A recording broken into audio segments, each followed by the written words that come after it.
విజయనగరం జిల్లా ద్వారపూడి గ్రామంలో విషాదం చోటు చేసుకుంది. కారు డోర్ లాక్ అవడంతో ఊపిరాడక నలుగురు చిన్నారులు మృతి చెందారు. ఈ దుర్ఘటనతో గ్రామంలో విషాద ఛాయలు అలుముకున్నాయి. దీనిపై మరింత సమాచారం మా ప్రతినిధి నాగేంద్ర ప్రసాద్ అందిస్తారు. నియోజకవర్గం విజయనగరం మండల పరిధిలోని ద్వారపూడిలో విషాదం చోటు చేసుకుంది. కార్ డోర్ లాక్ రావడంతో నలుగురు చిన్నారులు మృతి చెందిన పరిస్థితి ఉంది. అసలు ఈ ఘటనకు సంబంధించి పూర్తి వివరాలను తెలుసుకునే ప్రయత్నం చేద్దాం.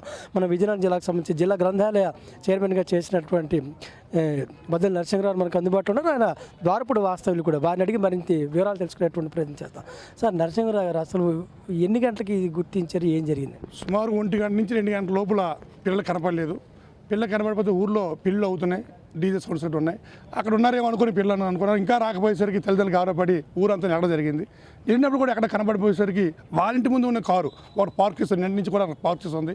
ఆ కారు వేరే వాళ్ళది కారు.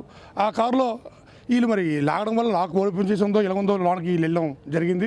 ఈ జరిగిన తర్వాత ఎవరు కూడా చూడలేదు గ్రామంలో.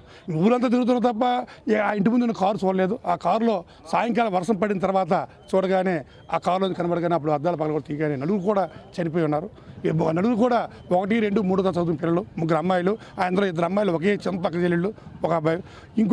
ఒక మేనళ్ళు వాళ్ళ కొడిపి ఆ నలుగురు కూడా చనిపోవడంతో వెంటనే హాస్పిటల్ తీసుకురావడం జరిగింది. హాస్పిటల్లో చనిపోయిన చెప్పడం జరిగింది. ఆచులు పెట్టాం. పెడితే ఎమ్మెల్యే గారు వచ్చారు. ఎమ్మెల్యే గారు చెప్పించాం. ఎమ్మెల్యే గారు కూడా చూసి వెళ్ళారు. ఇప్పుడు చూసిన తర్వాత ఏదైతే ఊరంతా కలిసి దుఃఖ సముద్రంలో ఉంది. ఎందుకంటే మంచి పిల్లలు, చిన్న పిల్లలు, 7-8 తరగతి పిల్లలు, ఇలాగ 7 సంవత్సరాల పిల్లలు చనిపోగానే ప్రతి ఒక్కరు కూడా ఊరంతా కలిపి ఈ నలుగురు పిల్లలు కారులో ఉండడం వల్ల చాలా ఇబ్బందిగా ఊరంతా కలిపి ప్రధాన దగ్గరికి వచ్చారు. అందరినీ పంపించడం, ఏడు పంపించడం జరిగింది. ఉదయాన్ని కార్యక్రమం చేస్తాం. సార్, మీరు చెప్పిన ప్రధానంగా చనిపోయిన నలుగురు పిల్లల్ని కూడా అసలు గుర్తించడానికి చాలా సమయం పట్టింది. వారి కుటుంబం వాళ్ళకి ఆర్థిక పరిస్థితి ఏంటి, ఎటువంటి వాళ్ళ వృత్తిలో ఉన్నారండి ఆ కుటుంబాల వాళ్ళు? ఒక కుటుంబానికి చెందిన వాళ్ళు అయితే ఇద్దరు కూడా పనులు చేసుకునే వాళ్ళని వెళ్ళరు. ఒక అతను, వాళ్ళ భార్య వచ్చి ప్రైవేట్గా ఎక్కడో చిన్న 5-6 వేల రూపాయలకి జాబ్ చేస్తున్నటువంటి పరిస్థితి. అలాగే ఇంకొక ఆయన ఖలాసి, అలాగే ఇంకొక ఆయన కూడా ఎక్కడో విజయనగరంలో షాప్లో పని చేసుకున్నటువంటి పని. అందరి పరిస్థితులు కూడా చాలా అధ్వానంగా ఉన్నటువంటి పరిస్థితులే. అటువంటి పరిస్థితులు ఉన్నప్పటికీ కూడా పిల్లల్ని చదివించుకోవడం అనేది వాళ్ళు చాలా బాధ్యతాయుతంగా ప్రవర్తిస్తూ ఉన్నారు. అయితే వేసవి సెలవులు రావడం వలన పిల్లలు వాళ్ళ దగ్గరలో ఉన్నటువంటి గ్రౌండ్లో, వాళ్ళ ఇంటి ముందర ఉన్నటువంటి గ్రౌండ్లో వాళ్ళు ఆడుకోవడం జరిగింది. ఆడుకున్న ఛాయలు కూడా వాళ్ళ కాళ్ళ మీద కూడా కనిపిస్తున్న ఇసుకలో ఆడుకున్నట్లు. ఇసుకలో ఆడుకున్న తర్వాత ఆ పక్కనే ఉన్నది కారు. ఆ కారు చూసి ఆ కారులో లోపలికి వెళ్ళి ఉండొచ్చు. ఆ లోపలికి వెళ్ళిన తర్వాత ఆటోమేటిక్గా వాళ్ళు తీయలేకపోవచ్చు డోర్ని. ఆ విధంగా చనిపోయి ఉండొచ్చు అని అనుకుంటున్నాము.